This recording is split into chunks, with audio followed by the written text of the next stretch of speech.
And they say, well, I'm a Chinese, and they know their history and language. Even from Africa, I'm from Japan. They got all this. What happened to us? Abdullah, tell you what, Dexter's going to respond, and I thank you so much. How are things going over there in Highland Park? Oh, everything is doing as well as can be expected, I guess. I put it like that. All right, good enough. Thank you so much. Well, brother, you know that our history was systematically taken from us, our culture, our language, and that was part of the process of oppression. And what the oppressor has done throughout the ages has kept us away from knowledge, or tried to keep us away from knowledge. For instance, I mean, from early on, it was against the law to teach a slave to read, or to teach an enslaved African to read.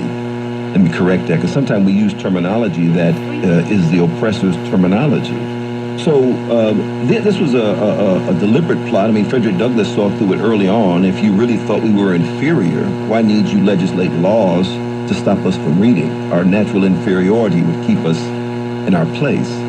So, and you go up a little bit further, you realize that textbooks that were given to African American kids didn't have the U.S. Constitution in them. Can you imagine that? Or the Declaration of Independence. Now, if that isn't mind control, I don't know what is.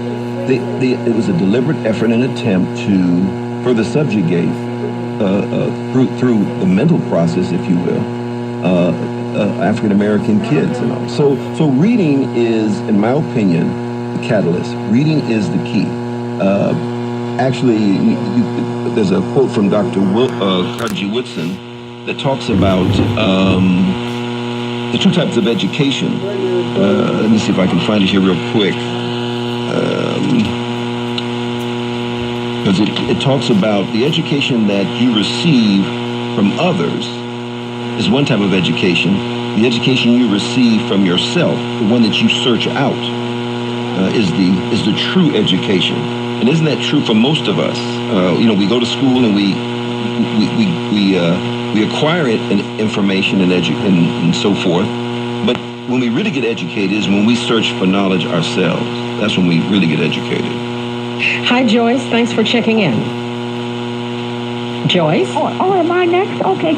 My question is this. What was going on in Africa when people came from other continents to buy us? Why were we for sale? What was going on that would cause someone to sell our ancestors? Are you speaking of the slave trade in Africa? Yes. Well, slavery is not new. Slavery goes back to the ancient times. The difference between the kind of slavery that impacted Africans is that it dehumanized them in a way that had never been done before. Slaves that were historically people who have been made slaves as prisoners of war and so forth. They maintained some humanity. The African slave trade and the slavery that was unique to America dehumanized people. It took away that. It took away their culture. It put upon them a brand based on color. That has never been done before.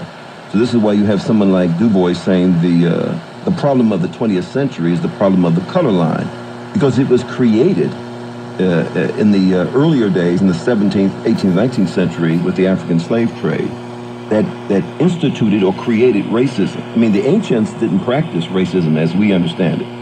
That's why Shakespeare could write about an Othello, a Moor. The Moors weren't considered to be inferior. They were on par with other Europeans. But you had to recreate, you had to tell this great lie. And we're dismantling this lie still, even today in 2017, about people of color, African Americans, in this country in particular. For instance, I would be astounded to know, or actually I'd be impressed to know how many people realize that the person who created the blood bank was an African American physician. Out of Chicago. Out of Chicago. Yes. So, I mean, Dr. Drew, so we need to know this. The country needs to know it. Other people need to know it. We can't operate in ignorance any longer. Be very clear on that one. Dexter, what do you want to leave us with today concerning Dr. Carter G. Woodson? And again, folks, it was on this day in 1950. He was known as the father of Black history. Dr. Carter G. Woodson passed away. Well, I'd like to say that Dr. Woodson is the forerunner of all the great museums that we have that study African American history and culture, including the one that we have here in Detroit, Charles Wright Museum, our beautiful museum here, and of course the one that was just built there in D.C., the National Museum of African American History and Culture. We're indebted to him for all of that. But what I'd like to leave is a quote, if I may, from Dr. Martin Luther King, and it's in the syntax of our forefathers in terms of their wisdom, if you don't mind. And it simply says this, and I think Dr. Carter G. Woodson would appreciate it. We ain't what we ought to be. We ain't what we want to be. We ain't what we gonna be. But thank God, we ain't what we was. Yes. You know, as you mentioned that, this day has so many historical significance. Dexter, it was on this day in 1968, Dr. King delivered his final address at the Bishop Charles J. Mason Temple in Memphis, Tennessee. Wow. Yeah, and we know that we will be honoring the anniversary of his assassination this week as well. But it was on this day that he delivered his final address. A true servant leader. Without a doubt. Without a doubt. Where are we going next month? Our next book will be the tremendous autobiography written by Harry Belafonte, who is 90 years old. He's just hit the 90 mark. And still going strong. And still going strong. This is a bad brother here. He is. He remains. Brother. Yes.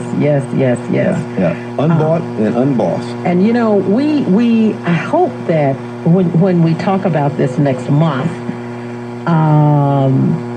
and I haven't read this, and the book is My Song, Harry Belafonte. So people go out and get. Oh my goodness! Let me cheat a little bit. We've got Roland. We got one more call for you. Okay. All right. Roland, you're on the Mildred Gaddis Show with Dexter Mays. Good morning, goddess, and to the God there. I don't use kings and queens, no, that's from Europe, but that's another story.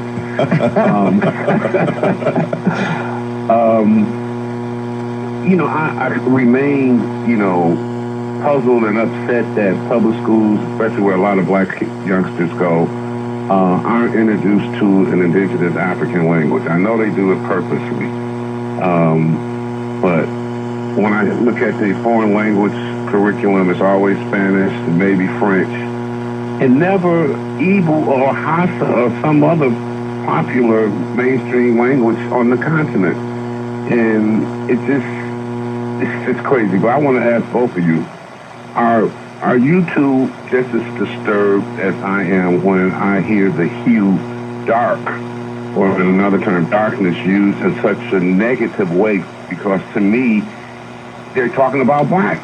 They're referring to black, and more specifically to black people. You know how they say, oh, it's a dark day, or these some dark times, like the guy at the Democratic convention talking about Trump is a dark man. Anyway, that's what I wanted to ask you guys. Well, you know what? I'm more concerned. I'm more concerned about the use and the embracing of the word minority. I'm more concerned about that, because look at the root word. I don't know what they call it in the 21st century, but it used to be the root word, the base of the word, minor, not mattering that much. And when you have more people of color in the world, and the numbers are looking like that in America today, the fact that you allow anybody to refer to you as a minority, and more incredible that you embrace to be labeled as a minority, is troubling, because people will respond to